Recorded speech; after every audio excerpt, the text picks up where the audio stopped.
Welcome to Little Bighorn Treasure Hunting Sources Part 80, continuing a sort of mini-series of 5 videos to honor the 150th anniversary of the Battle of Little Bighorn, Part 5.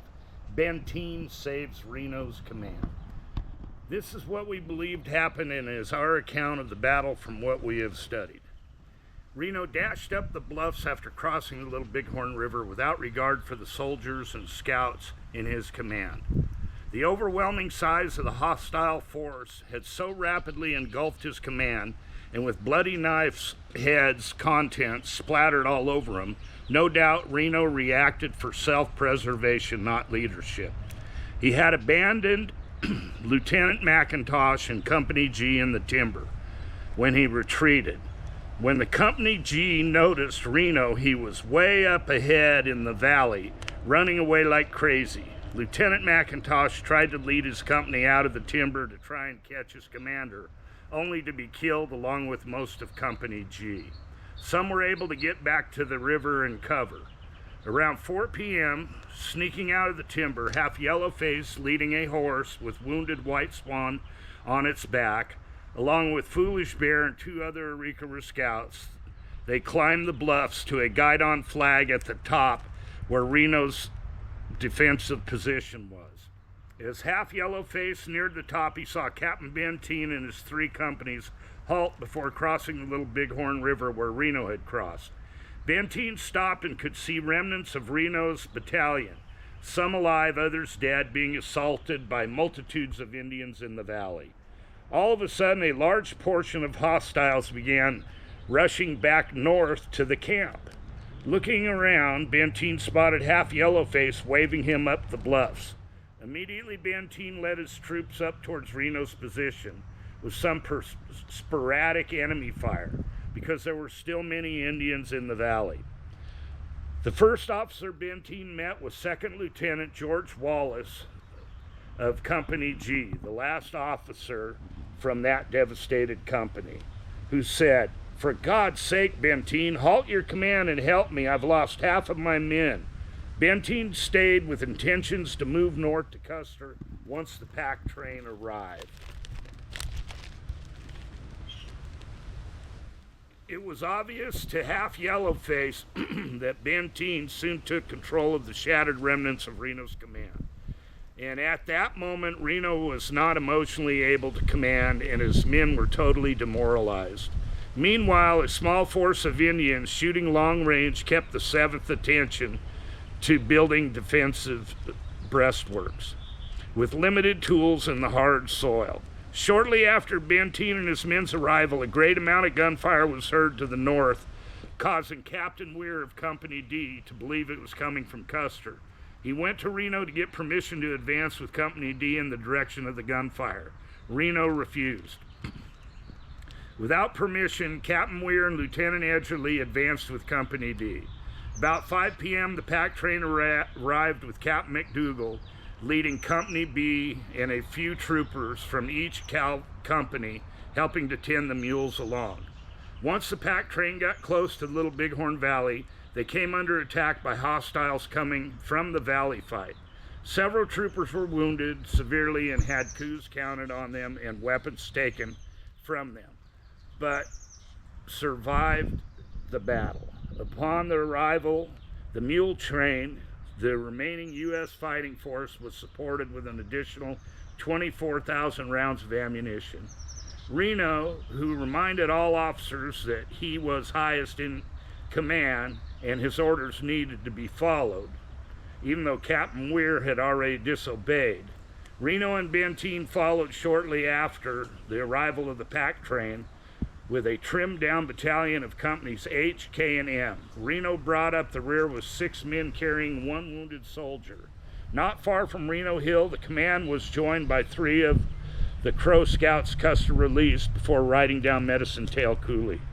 They told of Custer being shot off his horse at the river crossing, and no one would believe what they said they saw, so they stopped telling the story of the destruction of Custer's troops and that they were wiped out. The advance north toward where Custer might B was soon met by Captain Weir and Company D, falling back from hordes of hundreds of Indians, excited and eager from the great victory on Battle Ridge. Fighting the most organized rear action fighting of the day, ordered by Reno, commanded by Bentten, the troops backtracked to the original position of Reno Hill. Several died and were wounded while retracing to the shallow trenches they had dug out earlier. With some protection, the troops began to set up heavy defensive fire against the increasing mass of Indians, which soon had the 7th circled on what is known as Reno Hill. The fighting was intense, with many Indian charges until sundown. The Sioux and Cheyenne did not put together a mass charge where the cavalry could have been overrun and wiped out. The Indians knew to attack this kind of armed defense, their losses would be heavy. Mostly long-range shooting was used, with the hostiles having an estimated 10,000 captured rounds of ammunition. Some warriors tried to show their bravery with charges, but were met with heavy gunfire. The shooting died down as the sun set, so the soldiers worked at digging and making a better defense, knowing a new assault would be coming in the morning. Water was the biggest problem, and soldiers were killed and wounded trying to get water from the river. The surgeon was busy all night tending to the many wounded. Most of the Arikara scouts had left with the stolen Sioux horses, leaving Red Foolish, Bear, Forked Horn, and Goose behind to fight with Reno. The 3 Crow scouts who saw Custer shot snuck off after dark, claiming they were going for water, but left the battalion, leaving Half Yellowface and Wounded White Swan to fight. Curley, the youngest of the Crow scouts, left a report to General Terry and Colonel Gibbons about Custer and the 7th's destruction, as he was instructed by Custer's head scout, Mitch Boyer. The remainder of the 7th Cavalry stayed and fought through the night and the next day, June 26, 1876, until Sitting Bull came and ordered the siege to stop and the warriors to leave. The whole great Indian camp broke down and moved south, Bentten saying the Indian camp was a half-mile wide and 2 to 3 miles long. Gibbon's army arrived on the 27th, a day late, and hasty burial began on June 28, 1876, with most bodies fly-blown, bloated, and decaying. The smell of rotted flesh was intense. Most of the bodies were not recognizable. It was fun making these 5 videos, and we tried to be accurate from the information we used. Reno and Bentten lost 48 men. A total of 246 men of the 7th Cavalry died. Here are some weapons from this stage of the battle.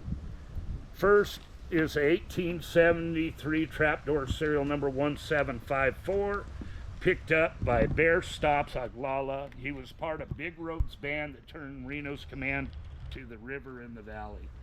Next, we have serial number trapdoor 1873, serial number 19235, and this was a Company G carbine lost to Bear's Back and Oglala in the Valley fight. Then we have a Colt single action, serial number 6749, issued to Samuel Foster, Company A, who was shot in the arm helping in the pack train moving the mules. It was pulled out of his hand by Head Swift. And then this is the one with the Dalton initials under the grips. And then we have here Colt single action serial number 6943.